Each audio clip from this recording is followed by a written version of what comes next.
I'm not really sure what this whole coaching thing is. I mean, why do I need a coach? Can't I just get what I need off the internet or figure it out on my own? Yes, but the greatest teams in sports history always had incredible coaches.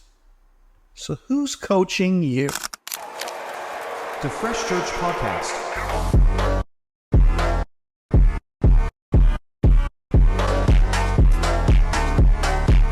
Welcome to this week's episode of the Fresh Church Podcast. I'm Pastor Tony. Today, I want to dive into the subject of coaching. Coaching is one of those things that can throw people off. They really don't know what it is. It's scary. It must cost money. What's it involve? I mean, what does it mean to have a coach? Why should I have a coach? What different kind of coaches are out there? How will having a coach help me both in life and in ministry? I was an 8th grader. My youth pastor, who was also the high school music teacher, made this statement, and I will never forget it. You can't disciple others unless someone disciples you. He then spent the next 6 months discipling this junior high student. He went through Romans Road and an overview of the Bible, and we discussed the importance of the death and resurrection and return of Jesus. College came, and I had a drama professor. We called her Doc, who I worked with and ministered with on one of our school traveling teams, ministering through drama in churches every other weekend. She spent time talking with me about the importance of making life choices, of having integrity in ministry, of having the heart of a servant. She modeled it and helped form those key elements in my life. Thank you, Doc. I did an internship, and I met weekly with the lead pastor, Pastor Delgetti. He taught me compassion. I will never forget him sharing, while eating lunch at Taco Bell, by the way, always love the unloved, because within everyone is a feeling that no one loves them. When they see you loving the unloved, they know that you will love them also. It helped me to see that godly love loves all. And when people see that love, they want to experience it as well. Then I graduated college and I became a professional pastor. I had to convince the church to hire me and continue to convince them week after week. I knew what I was doing. And anytime I stumbled, it seemed that my leadership was always pointing a finger, especially in youth ministry. I remember getting written up, a literal write-up, for not doing something for the accounting department that I didn't even know was a thing, let alone how to do it. I was just supposed to know. I worked to gather as much information as I could from others. I read books. I picked people's brains. I would try to connect with people just to be a better minister. Why? Because Bible college didn't train me for everything I needed, but I was expected to know everything anyways. Or at least I felt that way. Then I realized the power of a coach. I was challenged by a kids ministry veteran that everyone does better with a coach. So I did a 30-day coaching express with him and learned so much. The following year, I coached for 6 months with him in a cohort with 14 others. I learned some things, but what I got more than anything else was confidence. I became confident in my gifts, talents, and skills. I became confident in the call of God on my life and how to make the biggest impact in the kingdom. I didn't agree with everything he said methodology-wise. I didn't implement every idea that he had, but I learned a lot about myself in that process. The next year, our staff was coached by another great leader, Dr. Sam Chand. He helped me understand the importance of philosophy, the why behind what we do. I learned about processes and volunteers and making leadership training a priority. Since then, I've asked several pastors and leaders to invest in my life, whether by coaching or just being a voice in my situation. I believe wholeheartedly that everyone needs a coach. I mean, David had a coach. Elisha had a coach. The Hebrew children had a coach. The disciples had the coach. Paul had a coach, Mark had a coach, Timothy, Titus, Silas, they all had coaches. Everyone needs a coach. Statistically speaking, if you're watching this and in ministry, whether part-time or full-time, You were probably thrown into a position that you felt completely unequipped for. You were suddenly thrust into a place of authority, whether you were recruited, volunteered, or was there with a whole lot of begging involved. You are here now. And suddenly, you're the expert on all things kids or all things students. Or even more challenging, you did a good job at your last position, and now you got promoted over another area with no training. I have some incredible friends who are youth pastors and now oversee both students and kids, or kids directors who are now family pastors and oversee kids, youth, parents, and even more. And you might have heard me say this before, but the orientation for them is often this: here are the keys, good luck. You don't need luck, you need a coach. So over the next few minutes, I want to walk you through the reasons for having a coach. I want to talk to you about the different kinds of coaches that are out there, and I want to help point you in the right direction. First, what is a coach? I'm starting here because as you identify a reason you may want a coach, it may change the type of coach that you're looking for. So let's start by what a coach is not. A coach is not a book that you read that has incredible content on there that you took notes on. A coach is not a speaker at a conference that you really liked and now you listen to their podcast. A coach is not the Facebook group that you follow. A coach is not even the email subscription of free blogs you get all the time. Now at Fresh, we have all of those things if you want to be a part of it. I mean, we do weekly podcasts like this and regular blogs, and we have Facebook groups, and I have a book that will be out soon. But that doesn't make me your coach. That makes me a resource, a reference, which is part of the reason why Fresh is one of the preferred resources in family ministry. But it's still just that, a resource. I don't even know who you are, but we can certainly change that. The next level is doing a cohort. It may seem like some kind of an online class. There are a couple great organizations out there that have classes with homework, and you can jump on a call with a dozen people once a month. It's also a great resource. You can learn so much from different types of learning from different people. I mean, we have an academy with Fresh Labs in it. And occasionally we'll do cohort calls to help you out along the way. And everyone, gets something when they get into this. I mean, it always makes you feel better that you got educated, that you were informed. We call it online coaching, but it's not much different than my online course I'm taking for my master's degree. I mean, I've learned a lot from Dr. Sweeney, and I see him once a week for 2.5 hours for the next 12 weeks, but it's educational and sterile. I'm learning, but I'm not being coached. Last year, I signed up with a cohort that had a bunch of online videos, 2 cohort calls and 2 coaching calls. And I think the philosophy of this organization was that I could help myself more than they could help me. They just needed to help me understand that I can help myself or something like that. So during the cohort call, the guy talked for like 15 minutes and then broke us out into breakout groups for the next 45 minutes to talk about what we liked about the videos that we've been watching. Then in my coaching calls, they felt more like therapy. How did that make you feel? What do you think is the best course of action? What is your inner voice telling you is the best way to solve this issue? In ministry, there are a few different ways that we can get trained. You see, there's an internship. That's where you follow me and I'll show you what to do. But most internships are young adults, unpaid, and a lot of time spent cleaning out closets. Number 2 in ministry is figure it out yourself, right? I mean, that's the cheapest version, but probably not the best idea. Number 3, there are conferences and online resources. And again, great information, but not coaching. I've gone to conferences before and there was so much information. And then I get back and I try to implement a couple things. And within a couple months, I forgot everything I got from the conference. And then trying to get that information to my people, it was hard to do. But they're there. Number 4, there are online classes and courses you can take or social media groups that you can join. They're valuable. You can get info, but you get what you pay for. I mean, some of the responses that I see online, they scare me.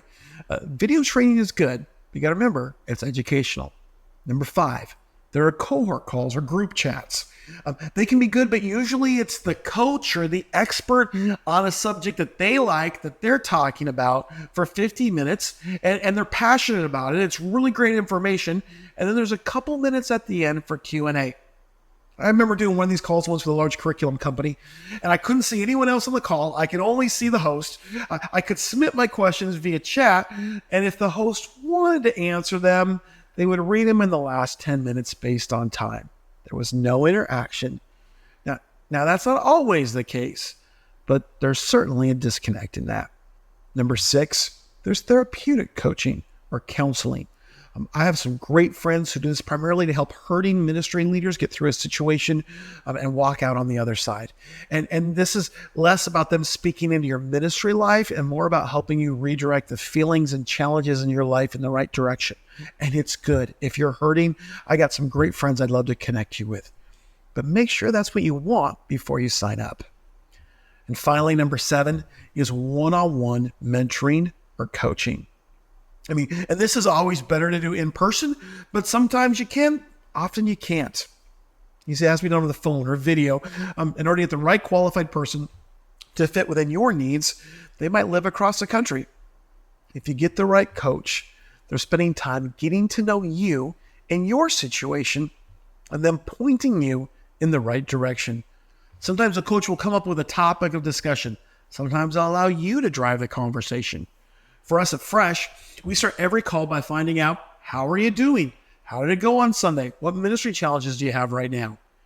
What happened this past week in your ministry? And we talk through whatever is important to you. Sometimes this opening conversation can change the entire direction that we want to go with. Other times we talk for a bit, and then we jump into higher level leadership training while dialing into those core values.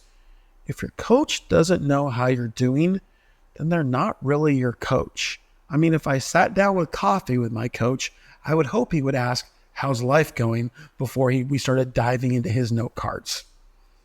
So my father-in-law used to be a college basketball coach, and then he was a minor league NBA coach. Then he coached in private high schools for years, and he's now retired. But he still helps with our local high school and college boys teams. And he's just kind of like the grandpa who occasionally jumps in to work one-on-one with someone, and the boys love him. He's Coach Carlin. I mean, even though he isn't official, why? Because, well, he sees what they need to work on. He congratulates them for successes. He isn't just a fan of the crowd or a YouTube video. He's helping them shoot better. He's helping them play better. He's talking through the mental parts of the game. He's coaching them. You need someone who's encouraging you, correcting you, praying for you. Everyone needs a coach. Now, why do I need a coach? Well, I'm going to give you 10 quick reasons why everyone needs a coach, okay? The first one is spiritual development. A coach can help you deepen your spiritual life, challenge you in areas to develop in your walk, and hold you accountable as you grow in your faith and relationship with God. Number 2 is leadership skills. Coaching can develop essential leadership skills such as effective communication, conflict resolution, team building, and strategic planning, which are crucial for pastoral roles. Leadership can be a born gift, but it still needs to be developed. Number 3, curriculum, sermon prep, and delivery. Now, I love it when I have a young pastor or director call because they've been asked to speak on a Sunday morning and they have no idea how to do it. Well, we can provide feedback on sermon preparation and delivery, help you improve your public speaking skills, and even watch how you did and give you some honest critique for the next time. Number 4 is pastoral care. You see, ministry is about people, not just programs. So coaching helps you develop stronger pastoral care skills, including counseling steps, how to handle sensitive situations with compassion and wisdom. Often when I get on the phone with somebody, I'll have them say, hey, a parent asked me this on Sunday, or this came up on Sunday. And these are pastoral elements that there's not necessarily a book that they've got they can grab. They want to talk to somebody with experience. Number 5, work-life balance. Wow, ministry can be so demanding and stressful at times. I mean, it's rewarding, but it's exhausting. One of the best things I learned from a coach was that you're no good to your church, your family, or even God if you're dead. You have to take care of yourself. You have to make yourself a priority. A coach can help you find a healthy balance between church and personal life, preventing burnout and ensuring long-term sustainability in your role. We don't want you to burn out after a year. We want you to make it the long haul. So we're going to come alongside and help you with that. Number 6 is navigating church dynamics. After that rough staff meeting, it's great to be able to call someone and get their perspective on it. Coaching can offer guidance on managing church politics, building strong relationships with senior pastors and other church leaders, and effectively navigating those office politics. Number 7, the vision and mission alignment. We can help you align your personal vision and mission with that of the church, ensuring that your efforts contribute to the broader goals of the ministry. You're not doing this whole thing by yourself. You're part of the team, part of the bigger picture. You can speak into that, but ultimately, you're under the authority of that leadership. Number 8, personal growth and self-awareness. Coaches can assist in fostering self-awareness, helping you understand your strengths, weaknesses, and areas for improvement, leading to personal growth and more effective ministry. Number 9, strategic thinking and planning. I love on this part right here. Coaches can help you develop strategic thinking skills and enable you to contribute more effectively to the church's long-term plan and decision-making processes. How many times have I had somebody share something on the phone and be like, is that really though something that your pastor wants to see happen over the next couple of years? No, but I would love to. Yeah, let's make sure we're doing strategic thinking and planning. Everyone that we coach, we help them learn the importance of an action plan and how to actually work that plan. And finally, number 10, feedback and accountability.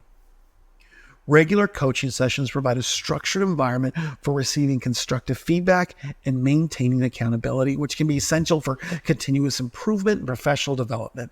And honestly, your senior pastor will appreciate the additional voice speaking into your life. So I've been coaching a kids pastor for the last 2 years. She went from being a part-time kids director who was quitting to one of the best kids pastors that I know. She didn't grow up in church. In fact, her testimony is incredible. She started serving as a small group leader in the middle school ministry after she got saved. She started helping in elementary, covers the interim for a season, and she's now running the whole thing. And to be honest, I would have no problem promoting her to the role of executive pastor without any concern. You see, for 6 months, we talked twice a week, then once a week, then once a month, then went back to twice a month when things got a little harder for her. It's one of our favorite times when we get to connect. I coach her. I mentor her. Sometimes I pastor her. I know what's going on in her life. I know when she just needs a chance to cry or vent or celebrate or plan. I know her strengths and weaknesses. It can help her navigate through them as well. I was there after her mistakes and after her wins. I was there encouraging her for the big event she has next week. And I'll be there afterwards as we evaluate it. I'm her coach. And it was the best decision she made to get her where she is right now in ministry. So let me ask you, who's coaching you? You know, there's some incredible coaches out there. There are some incredible online programs out there as well. You may have budgets to deal with or time constraints. I get it. I mean, I would do it all for free myself too if I didn't have budgets to deal with. Find someone in your life, a local person in the same ministry field as you, another pastor, someone within your denomination, an online voice or a prominent leader in family ministry, whether it's with me at Fresh or somewhere else. Get a coach. So let me finish with this. Proverbs 27:17 says this, as iron sharpens iron, so a friend sharpens a friend. Now, this has been wrongfully used over and over again throughout the years. I'd even mess it up myself. I was talking with a pastor who I was coaching with last fall. Okay, actually, he was coaching me last fall. And this revelation came to me. He then preached it before I did, so I guess I had to steal it back from him for this. Iron doesn't sharpen iron. I mean, scissors don't get sharper when you use them. The knives in your knife drawer don't get sharper when they rub together. Iron requires something sharper to bring back its edge. And so what I believe Solomon is telling the reader, that a friend is not the best way to get sharpened. Friends often tell you what you want to hear and have a tendency to keep things at status quo. You don't need a friend. You need a coach. You need someone with more expertise, harder disciplines, and a greater impact to speak into your life. Everyone needs a coach. Who is coaching you? All right, well, welcome to Fresh Access. This is where we talk about things after the podcast, things that my brain was thinking about after the fact. As we sat here, sometimes I never know what I'm going to say. It's what makes this fun. I was thinking a few minutes ago as I was talking about my father-in-law, watching him coach. Now, when you have a coach in your life, there's a price to pay. I mean, he's got a basketball team. He's whipping them into shape. He's got them doing things. He runs you. He works you. He has you do his agenda. You run his plays. You don't get to pick and choose. You see, sometimes you need more than that, though. So, like my daughter, she did show choir as a freshman. And they were training her all kinds of stuff with the way that she could dance and sing at the same time. But she had never danced before. So we put her in dance lessons. Not to go against what she was being taught, but to add to it, to help her. Miss Linda has shown her so much and given her an appreciation for this art form. But she's the coach, not the person in charge. So right now, my father-in-law's role, he's not the person in charge. He's not leading the team, but he's like the side coach, speaking in their lives and helping them along the way. You know, you've got a team in your church. You've got leadership above you. You need to follow the vision and do what they're asking you to do. You could also use a coach to help you along the way with those other things, help you on your shot, help you on your dance, helping you with ministry things, safety processes. You know, at Fresh, we talk about family, relationship, experience, safety, and hope. And we walk you through each of those points. How's your ministry looking in regards to effectively ministering to families and helping your families become part of the church family? How are you building relationships within your student ministry or kids ministry? How about the experience? Is there a wow factor to it? Is it safe? You know, I talk to so many youth pastors that have no form of safety program or manual for their students. Now we need to have those things. Okay, how about hope? Are we sharing the hope of Jesus, that what God said he was going to do will actually happen? I mean, you can have a pastor in your life, but you also need a coach, someone who knows kids and students and family ministry and can speak specifically into it. You know, my favorite part of coaching is seeing people succeed, to help them not quit. You know, there's been times that I've got people on the phone, they're done. They're ready to sign over their form right now and be like, forget it. Here's the keys. I'm walking away. And you get to encourage them. And sometimes they need more than what I can give them. And I point them to another coach accordingly. But there are times that you can just walk through these things, that we can get that different perspective that, hey, it's not that bad. I've got some worse stories than that. You can make it. You can do it. Having a coach speaking life into your life makes a huge difference. So reach out to someone. You know, I see all the time on social media and emails and out there, even at conferences, where people are like, hey, I would love to help coach. It starts with a phone call. I mean, it's that simple. And there's never any strings attached. It's like talking what's going on in ministry. I talked with a guy he's been a senior pastor, and he's now back in kids ministry and helping some of family ministry. And I mean, the guy knows what he's doing. He's got 20 years of experience. And he was asking me for a couple tips on something. He didn't really want a coach, even though I do believe everyone needs a coach. He just wanted that 30-minute conversation. And he was like, you know what? I don't know that we're a good match. I'm like, I'm okay with that. Here's 2 other names you should give a call to. Other people I've talked to, they're like, how quickly can we do this? And we got to work through budget stuff and all those aspects. But coaching can be a lot of fun. It can be a great learning experience. And let me tell you this, you will get more out of spending money on coaching, whoever you coach with, than you will going to a conference. I truly believe that coaching is where it needs to be. Honestly, it should have been there from the beginning. We just threw people right into ministry because we were desperate. You know what? There are 11 disciples that are glad they didn't just get thrown into ministry. Jesus discipled them. I would love to disciple you. Hey, jump online, go check out our website, www.freshmin.org. And we would love to connect. We've got all kinds of different options out there. I would love to speak into your life and be a coach that can help you on this journey that you're going called ministry. Kids ministry, student ministry, family ministry, executive ministry, even lead pastors. If you would like somebody to come along and coach you and help speak some insight into your life, I'd love to help. www.freshmin.org. Hey, this is Pastor Tony reminding you to keep your ministry fresh.